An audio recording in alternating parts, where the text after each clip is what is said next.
Hi, everybody. Good afternoon. Hope you had a lovely lunch break. I'm not going to speak long. Then it's my colleague Dmitry Orlov who will do the speaking. And then it's actually all of you doing the work in the room, because we wanted to do this in an interactive way instead of like having more of speaking here. So basically, yes, we are both from UNODC, and we most of our kind of day-to-day work is actually on technical assistance.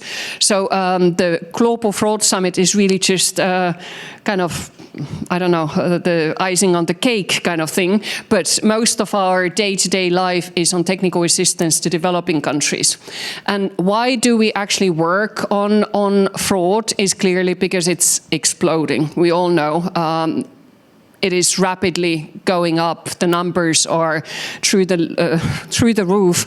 And we also see that all countries in the world struggle with this issue. There was this first ever UN resolution against fraud. And in those intergovernmental negotiations and discussions, it became really clear that there's not a single country that is not struggling with this issue. And that's why also it's kind of open doors, because governments realize that this is a massive issue.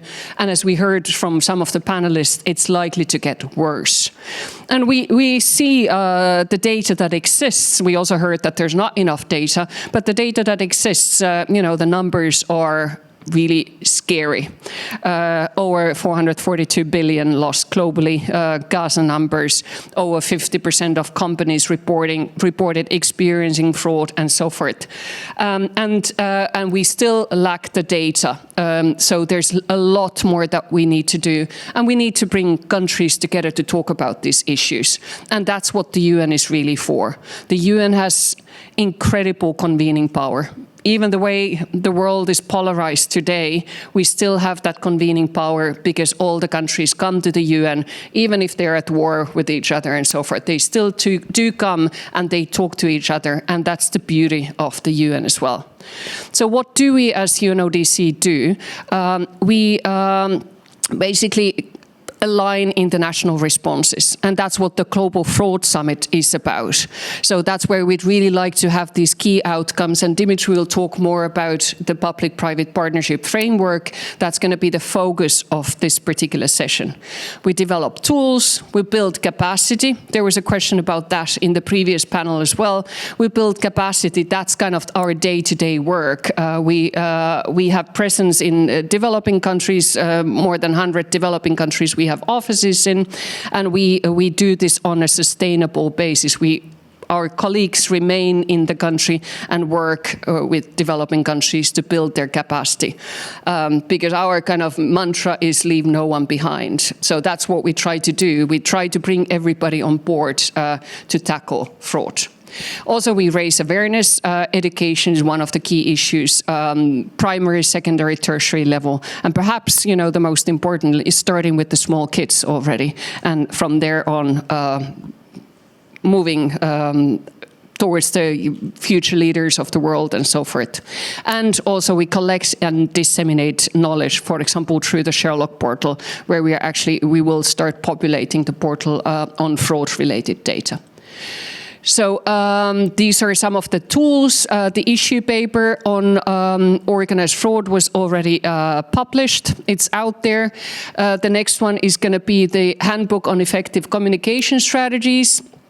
And actually, just yesterday, I was still working on the public-private partnership toolkit. Some of you were actually involved in getting those tools out there, and many of your companies and so forth were heavily involved, which is really nice. We really appreciate those partnerships. And then we're also going to issue a legislative guide against fraud, because also that was one of the things that was mentioned this morning. We also need to enhance the legislative frameworks to respond to the threat as it is in today's world, as opposed to how it was like 100 years ago. So these are the tools that we are currently working on, and many of them will be launched at the Global Fraud Summit in March 2026. And then I hand over to Dmitry, who will tell you more about the PPP framework and what we are about to do here today. Over to you.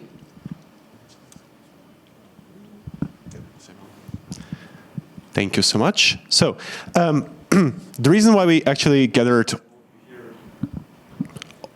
number 3, perfect. The reason why we gathered all of you here today is because we would, as Riikka has mentioned, we are going to have a big summit in March next year, which is the Global Fraud Summit, and one of the mantras that we follow is that we need all stakeholders at the table, and so that is something that for us is extremely important, to be able to have this outreach to the business community, to the private sector, and also to be able to reflect the experiences and the expertise that you all have in preventing and countering fraud. So. We'll talk. I'm going to talk a little bit more about the Global Fraud Summit, but the idea for today's workshop is actually to discuss and to operationalize some of the principles related to the private-public partnerships that will be the basis or the core of one of the summit's outcomes. So the reason why we're all here today, and the reason why all of you have a principle in the center of your table, is because we want for you to focus on one of those principles throughout today's workshop. But maybe just to give a little bit of a background about the Fraud Summit and the ways in which we would be very keen to engage with all of you as private sector counterparts, is that the summit is there to foster high-level multi-stakeholder dialogue. So we're going to bring as many countries as we can, both from all regions in the world, but we're also going to have those countries represented both at the level of policymakers, but also at the level of law enforcement. So for us, it's very important because we work a lot with policymakers, with legislative drafters, with people who develop frameworks, but also with people who implement frameworks. And so that's for us kind of the duality of what we do as a program. And then, of course, cross-sector collaboration. So having not just people from the governments, but people from civil society, private sector, and so on and so forth. We're looking at high-level participation throughout the summit, especially at day 1. We're going to have a dedicated ministerial level segment. So for the private sector counterparts, for you guys, we would also love to see you represented at the summit, and especially for the first day at the highest possible level. So as mentioned, we're going to be bringing a number of ministers there. So we're looking at kind of counterparts from the private sector at C-level, at SVP level, to kind of match the level of participation in the beginning, but also kind of having bigger delegations throughout the time of the event. So the summit has three main outcomes. The first one is the call to action against fraud. So it is a document that is developed by a coalition of states. So we're looking at the pledges that states can take and commitments that states can take to combat fraud more effectively. The second one would be the principles for public-private cooperation, or the PPP principles, PPP framework. It's something that we would be focusing on within this workshop. And then the third one would be the discussion around what is working, what isn't working in the global fraud responses and mechanisms, and how we should be going forward in terms of kind of just having a more coordinated response. So before we go into the discussion of the tables, now I'm going to talk a bit more about how the discussion will look like at the table. So just wanted to highlight what are the kind of main ways in which you guys can get involved in the Global Fraud Summit, because of course we would like all of you to be involved there. First of all, please apply to participate in the summit. Riikka has mentioned, I think, and Abigail also mentioned, with thanks to Abigail, that the participation requests for the summit close by 12th of December. So that is perhaps the most pressing thing right now. So please consider participating. Then once you got your participation bid in, please feel free to apply for side events and exhibitions. That is something that would enrich the summit massively, to have your organizations represented throughout side events and exhibitions. We have limited spaces for both, so not all applications will be selected, but we do highly encourage all of you to apply. And then finally, all of the work that we do within our program is extra budgetary, which is essentially UNEs for saying we need to raise money for all that we do. And the Global Fraud Summit is no exception there. So we're currently funded at around 70-75% of the funding that we require for the Global Fraud Summit, thanks to the coalition of the partners that you can see on the screen. But we would be very much keen to discuss with you if you would like to join that coalition, also support the Global Fraud Summit. That's, that is actually something that we can share with you guys afterwards as a timeline. But there are some of the important dates on when the deadlines for applying for participation is, deadlines for side events is, the briefing sessions that are specifically organized for the private sector.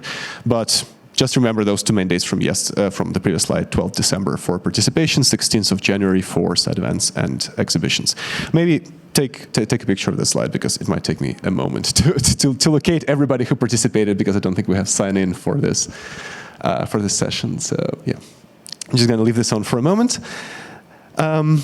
So this is all of the information that we wanted to share about the Global Fraud Summit. After this, we're going to go into the kind of breakout tables. I'm going to kind of present how it will be working. At this point, I would just wanted to maybe open the floor quickly for any comments, questions, thoughts about the Global Fraud Summit in particular. If you have anything, we wanted to have this space quickly to engage and discuss the conference itself, and then we're going to go into our work at the breakout table. So I'm just going to pause here and see if there's any questions, comments, or thoughts after the barrage of information I have unleashed on you in the last 5 minutes. No. Yes? No? Yes. Just when we could expect an agenda for the summit, to kind of have an idea how, like, the thematic areas and how many days and all that. Thanks. Well, 2 days, 16th and 17th of March. But on the breakdown of the agenda, I'm going to hand over to Riikka, but it is coming out soon. Just know that there's going to be a ministerial segment in the beginning, and there's going to be segments dedicated to the 3 main outcomes that I have mentioned before. But Riikka, over to you. Yeah, we are currently working on the agenda. It will probably take a couple of weeks before the skeleton format is out. And of course, we're not going to have yet the side events and the not necessarily all the special events either on the agenda, but rather the plenary part of it. So we are working as quickly as we can. It's an overwhelming amount of work, but we're getting there. But just to say, for your participation, I would, if you would like to participate, I would count for participation on both days, full day 16th and 17th, and for the higher level participants, you can do perhaps the morning of the 16th. That would be a good guidance, perhaps. Any other questions, thoughts, comments? Just looking around. Everybody's keen to spring into action then. Good. All right. So if you do have any questions or thoughts or anything at all, we have the email of the Global Fraud Summit there, globalfraudsummit@un.org. Myself and Riikka are here for both days as well, so please feel free to find us and ask us about anything related to the Fraud Summit. We'll be very happy to exchange, and we look forward to seeing all of your faces in Vienna in March.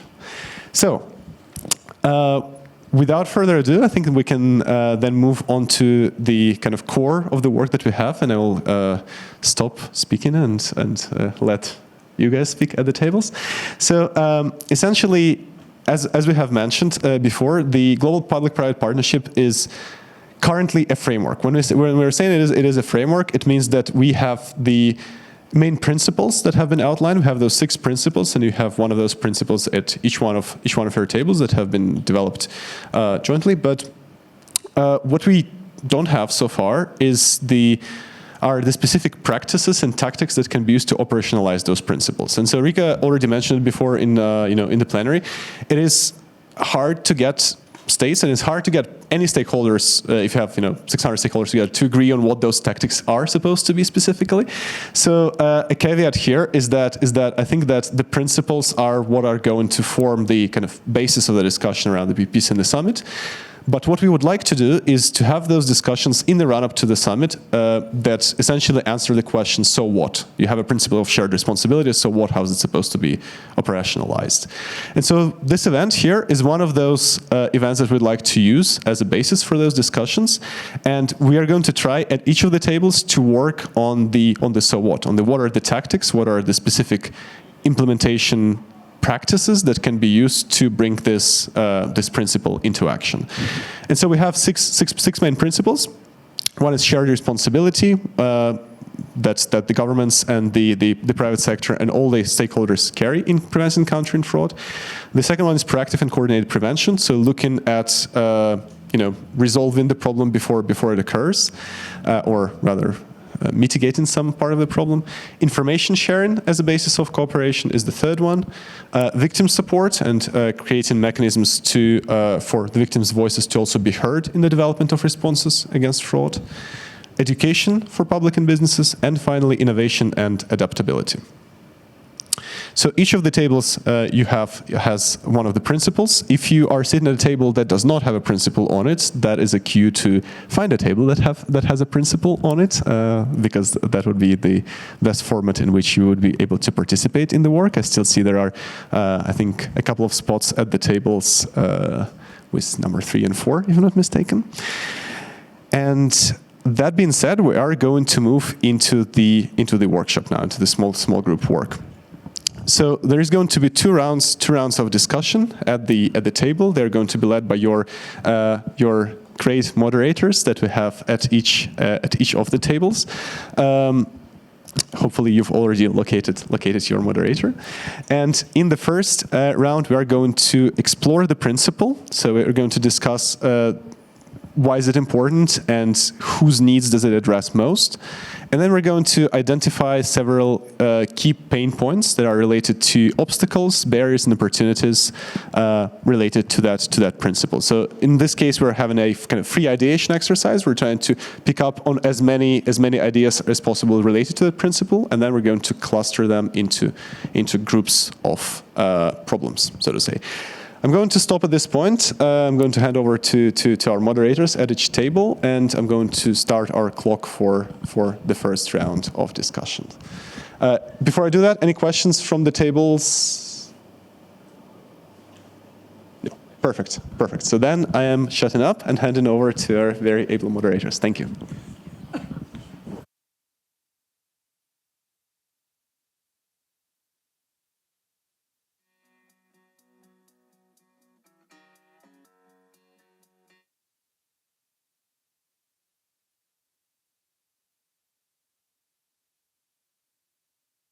Aggregation of information that will lead to one or two on this principle. So, I'm sure that we could continue the discussion until the end of this workshop, and I know that it is probably a very robust discussion, so I'm going to try to speak as little as possible about our next step and then hand back over to you. So what we should have at this point is some sort of pain points mapped in different groups. So we have groups of issues that we have identified, either in groups of sticky notes or maybe in kind of the summaries that someone at the table has made, but we have some main issues we've identified.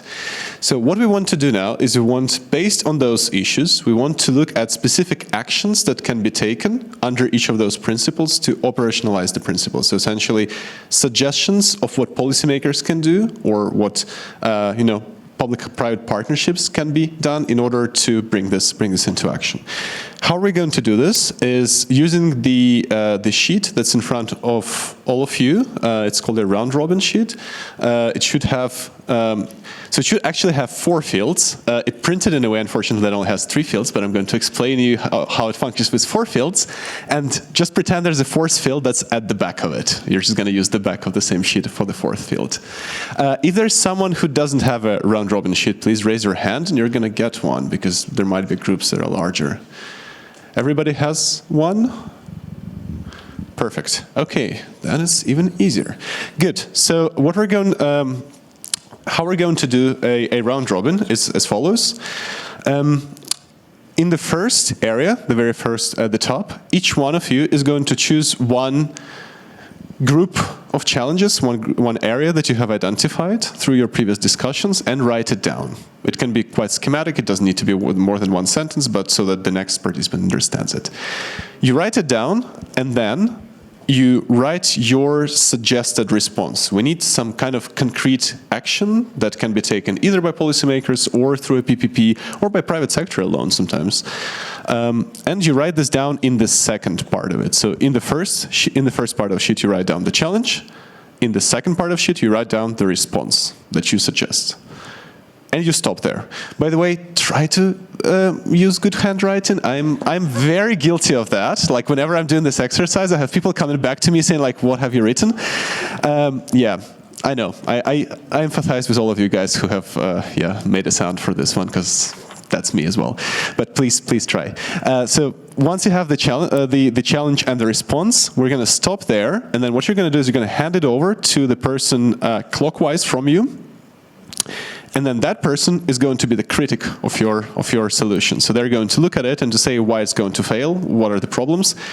They're going to write it down on the sheet, and then they're going to hand the sheet over to the next person, clockwise again. So not back to the person, but clockwise.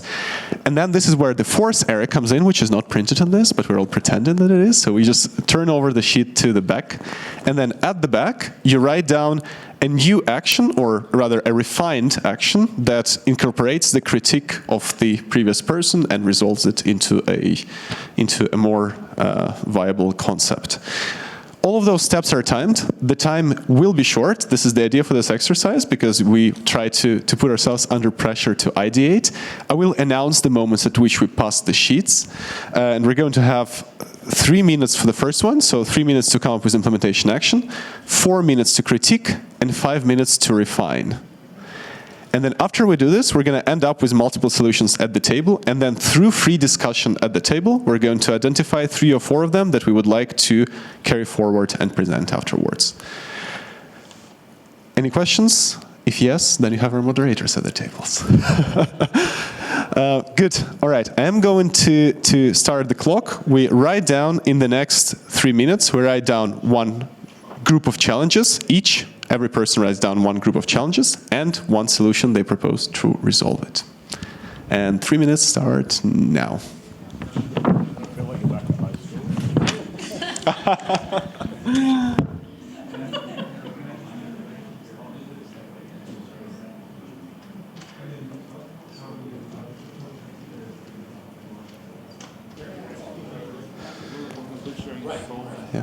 Yeah, problem solved. Okay, I see several groups actually ahead of the clock, so we are finishing in 10 seconds, and I'm speaking for those 10 seconds anyway, so, right. So we're gonna stop here now. We should have a number of solutions around the table. So what we're going to do now, and I'm going to hand over to moderators to the moderators for this, is we're going to discuss those solutions. So just present the final one that you have ended up with at the table, and at each table you're going to choose 3 to 4 final solutions, the ones that you like most. Either choose one or amalgamate between them. So you want to have 3 or 4 of them, and then afterwards for each of those solutions you're going to develop 1 indicator. So how do you measure whether it's successful or not? Right, so over to the moderators.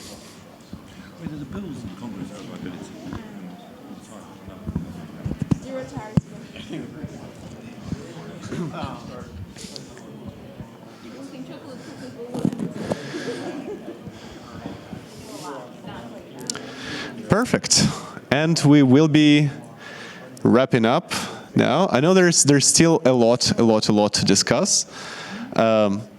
But this is precisely why the principles are currently open for feedback. So we as UNODC are glad to receive all the ideas and all the suggestions that you have been developing that are not going to go into your presentations now until the 31st of December to the same email address that we were shown. But for now, I would like to start with a quick recap of what we have discussed within each of those groups. Guys. I think I have all the attention of half the room. I'm just going to go over here. Going to carry my booming voice hopefully over here as well. So we're going to go now into the presentations, and we're going to start with a 2 or 3 minute recap from each of the groups of the discussions that you've had, of the main actions you've come up with, indicators for them, and the main policy outtake you would recommend. I'm going to hand over to the first group, to Mark. Great, thank you, Dmitry. We covered a huge amount of detail here, so I'm really not going to do this justice. But our principle was shared responsibility, and one of the themes that came out of that was central to everything was trust. So trust between institutions, trust between the private sector and governments, and with consumers and society. And as we went through our analysis and the critiques, one of the KPIs that came out for this space was about having civil society to support in terms of transparency, so transparency reports, and again, working with the multilateral institutions to ensure that things are visible. The second area that we covered, which I think is actually one of the other principles, but we looked at this from the angle of like it only will really work if there is shared responsibility, is information sharing. So I'm sure you guys are going to have more to add to that section, but we recognize that that's an important part of it, and we came up with a KPI which would look at where the number of members within UN member states, et cetera, that would be part of that information sharing. And then the third one, the third area that we distilled to was around the kind of process and structure within shared responsibility. So how does this all come together? How does it operationalize? And we looked at that in terms of having oversight, in terms of an oversight board who could have a look at the shared responsibility factors to bring all of the stakeholders to the table and ensure that everyone is accountable. Thank you.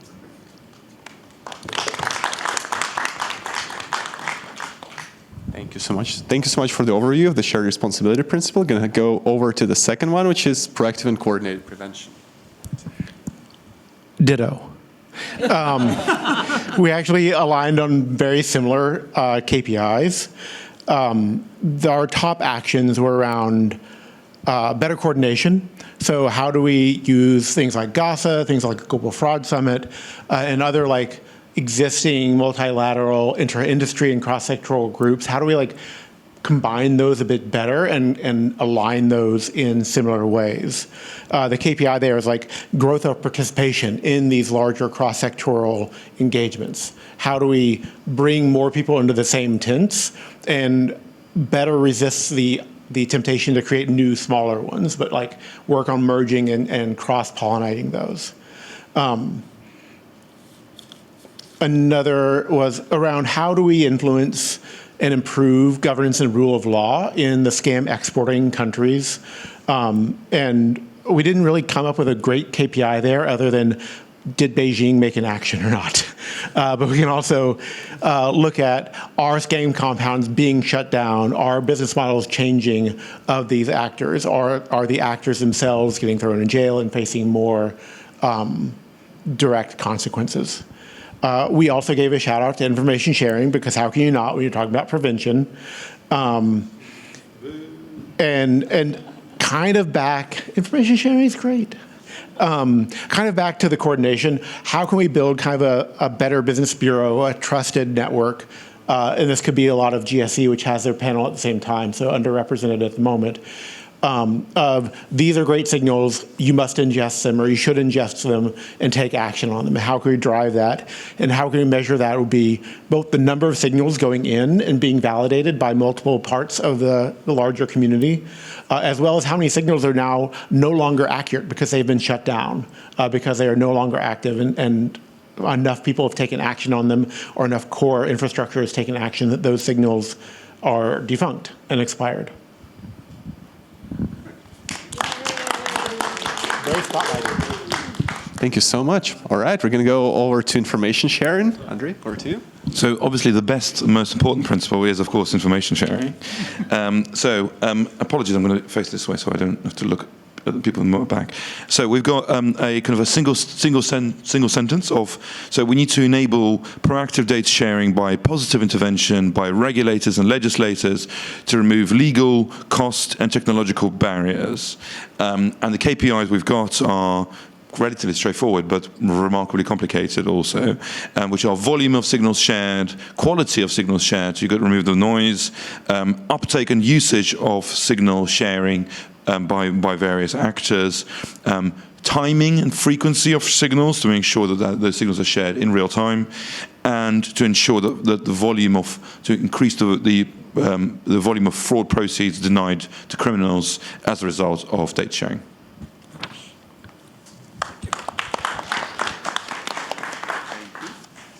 Over to the fourth group.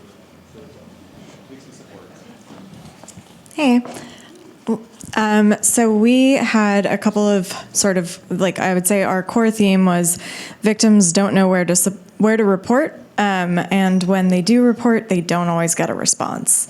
And so the way that we wanted to sort of operationalize how to address that was, one, there was sort of a universal consensus on each country should have some kind of single designated government entity, agency, anti-fraud center into which victims can report.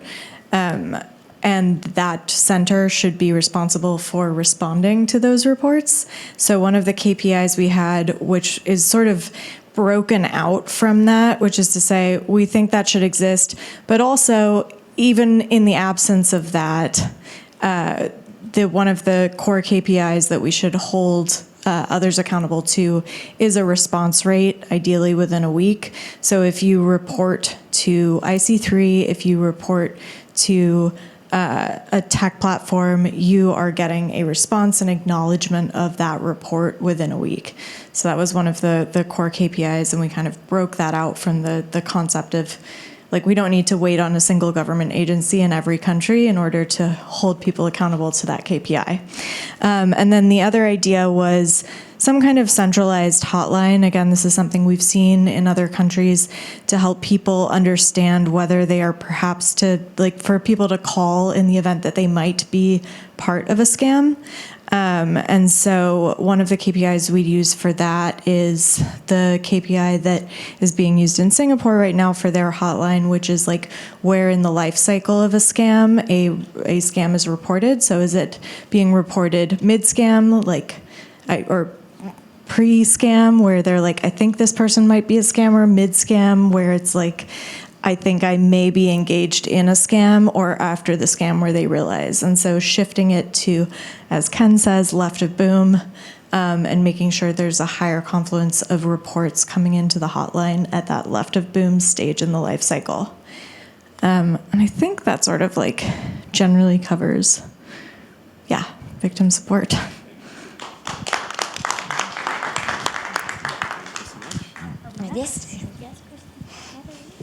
Hi, everyone. So we are the education table, which is really important, obviously, because education is our first line of defense, and that really supports all the work that we do, and we focus a lot on consumer education because when consumers are armed with the tools and the resources that they need to recognize scams, they feel more confident and can protect themselves and their families. So really important. A few of the KPIs we've identified. So we've got engagement in education KPIs. So if you were to do a campaign leveraging trusted voices, which is really important, whether it's influencers or survivors that can deliver messages that really resonate, impressions, click-through rates, time spent on a particular video is an important KPI, but then also behavior change. So leveraging research, a survey before the campaign and after the campaign to see whether or not consumers feel more confident in identifying a scam. Do they feel like they have the tools and the resources they need to building on this team, I can reach out to this particular entity to get help. So that's really important. And then in particular, as it relates to investment scams, we all know that there are, pop-ups and other little good frictions that can, stop us, help us to take a beat. And sometimes that can be frustrating to consumers, but it is really important. So an important KPI is whether or not those kind of friction points actually have encouraged folks to think twice before, hitting send and losing all of their hard-earned money. So I think that's everything, right, team? Okay, great. Amazing. Thank you. Great summary so far. And then last but not the least, innovation adaptability. Over to you guys. Thanks. So this was the Innovation and Adaptability Roundtable. So we've done a hackathon in an hour and a half, and we just asked AI to produce 3 recommendations. we did have a rich discussion. I think there were three key areas and sort of one overall kind of common KPI for all of those. The first idea is around trust and expectations, because we have different expectations of what progress or solutions can look like in scams. What we think would be tremendously helpful is to instigate some sort of rating trust mark that's backed up by a transparency report with a suite of common metrics that any organization out there, whether be it in the private sector and across industries, but also even in the public sector, are judged by. So every year you publish your scam trust report that explains how you've been mitigating scams and what has been the progress in that. And you make that a mandatory requirement, whether it's a law enforcement agency or a business. That's idea one, and you can, of course, use technology to help with some of that. The second one, it's about a collaborative innovation, and it's the importance of having independent platforms that support this work. This is most obvious perhaps in intel sharing, where having an independent platform that's multi-stakeholder, that brings people together, is easier to manage, goes across some of the trust issues and the funding issues and independence issues that one might have. We see that as I said, in areas like intel sharing with things like the Global Signals Exchange, where you can have a sort of federation of various platforms, but with a roof that is seen as independent, non-profit, etc. And then the third one it goes to I think what Lucia was talking about around central reporting points. We noted the usefulness of having common apps that are used across society, and so you could have a centralized app that is used for reporting, either reporting actual fraud by victims or suspicious activity, and then ideally for that to then be linked to a feed for intel sharing. So those were the kind of ideas. And the common KPI for all of those is, apart from the fact to develop the methodology for all that and the common metrics, which is a slight problem, but you can be ambitious and say we'll do that within 6 months. Is the long-term KPI is wide adoption. How many sectors, how many countries adopt those kind of actions? Of course, so scaling is all important. I hope that captures what we said. Thank you. Thank you, Gemini AI. Thank you so much. There was a really, really great summary on, I'm sure, a much richer discussion. So I'm very, very glad to all of you, and I'm grateful to all of you, and grateful to moderators for encapsulating those great discussions into those three minutes each. But we are sure there's much more content behind that. So before we wrap up, just a couple of calls. First of all, the PPP principles that you've all worked on are open for feedback. So we would love to hear from you based on the discussion that we've had around the table. Feel free to send us to the Global Fraud Summit email that will be shared. I have asked to share the outcomes with everybody in the GASA network. So you're going to get them at a certain point from our GASA colleagues. Please feel free to send us feedback on the principles and also on the implementation, of course, of those principles. So all of the content that you have now produced will be very, very valuable. Please don't carry away the papers unless you want to summarize the paper and send it as a feedback.